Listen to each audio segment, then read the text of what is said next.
Sir অনেকে বলে যে পায়ের গোড়ালি ব্যথা, পায়ের পাতা ব্যথা, পা মচকে গেছে, পা বাঁকা হয়ে গেছে, এগুলো মূলত কেন হয়? পায়ের পাতা বা গোড়ালি ব্যথা একটা অন্যতম সমস্যা। প্রায় আমাদের প্র্যাকটিসে এই জাতীয় রোগী আসে। গোড়ালি মানে পায়ের তলায় কমন যে সমস্যাটা আমরা পাই, অনেক অনেক সমস্যা আসে আমাদের কাছে।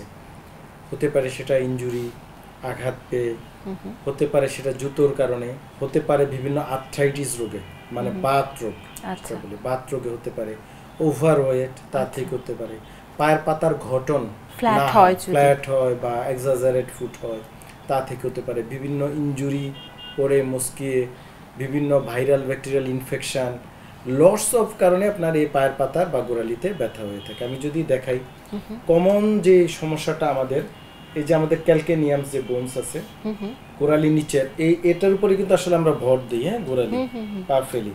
তো এখানে সামান্য পরিমাণ ফ্যাট অ্যান্ড প্যাড থাকে, মানে অল্প পরিমাণ সফট টিস্যু থাকে। আচ্ছা। এখন কেউ যদি আপনি সব সময় খালি পায়ে হাঁটে, দেখবেন মোস্ট অফ দ্য মানুষ অনেক ক্ষেত্রে বাসা খালি পায়ে হাঁটে, ঠিক না?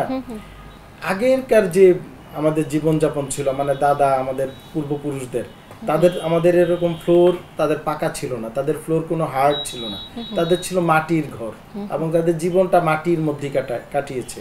তো মাটি হচ্ছে সফট, কিন্তু আমাদের এখন ধরেন বাথরুম, ফ্লোর, রাস্তা, কোথায় নাই আমাদের হার্ড সারফেস, সব জায়গায় কিন্তু আমাদের হার্ড।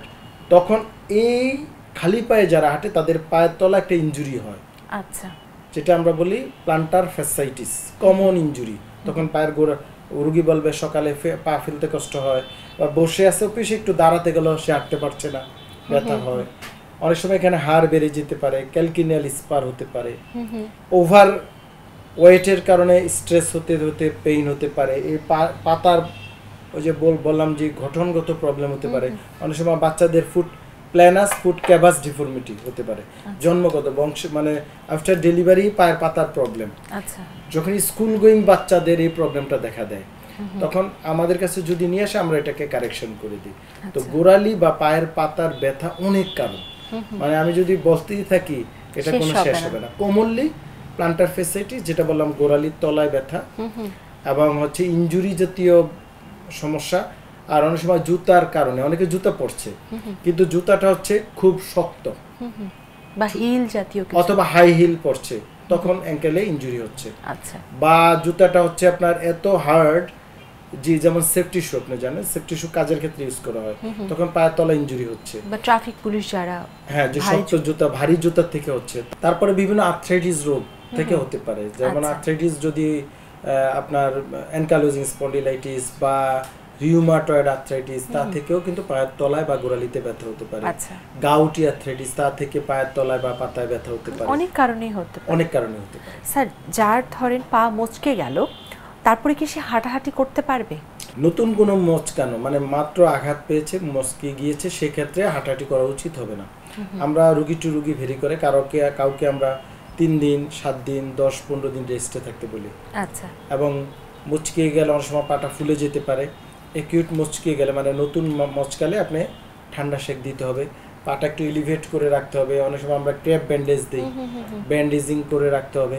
কয়েক সপ্তাহ পর বা কয়েকদিন পর আমরা বিভিন্ন ইলেকট্রোথেরাপি দিয়ে থাকি, বিভিন্ন এক্সারসাইজ দিয়ে থাকি, তাহলেই দেখা যায় রোগীটা আবার স্বাভাবিক সুস্থ হয়ে উঠতে পারে। অনেক আগে হয়তো তার পা মচকে গেছে, কিন্তু এখন দেখা যাচ্ছে তার পাটা বাঁকা হয়ে যাচ্ছে, সেক্ষেত্রে কি ট্রিটমেন্টের কোনো মানে তার ট্রিটমেন্ট নিলে কি পাটা ঠিক হবে? অবশ্যই ট্রিটমেন্ট নিলে পা ঠিক হবে। যে কোনো ইনজুরি পরবর্তীতে সেটা সেকেন্ডারিলি চেঞ্জ আসতেই পারে, আর্থ্রাইটিস ডেভেলপ করতে পারে।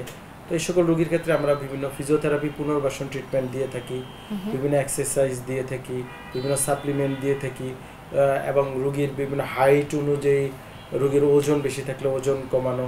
সর্বোপরি পায়ের পাতা যারা বা গোড়ালি ব্যথা ভুগছেন, তাদেরকে আমি যেটা বলি যে যদি দীর্ঘ কেস হয়, পুরাতন কেস হয়, কুসুম গরম পানিতে রেগুলার 2 বেলা গরম পানিতে ডুবিয়ে নাড়াবে এবং খালি পায়ে হাঁটবে না। বাসা একটা চপ্পল বা পন্স ব্যবহার করবে, এবং যে জুতাটা উনি অফিসিয়ালি ব্যবহার করে, ক্যাটস সবচেয়ে ভালো, ক্যাটস বা সফট জুতা।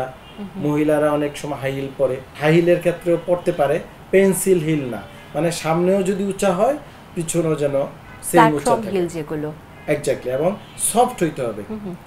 জুতার তলাটা মানে যেটার উপর আমরা পাটা ফেলি সেটা যেন সফট হয়, আচ্ছা। খুব হার্ড শক্ত যেন না হয়, তাহলে কিন্তু এই পায়ের তলার ইনজুরি নিয়ে অনেকে কিন্তু হাঁটা চলাফেরা সব দুর্বিষহ হয়ে উঠতে পারে জীবন। ধন্যবাদ স্যার এই বিষয়টি জানানোর জন্য। আপনাকে অনেক ধন্যবাদ। নাগরিক টেলিভিশনকে অসংখ্য ধন্যবাদ।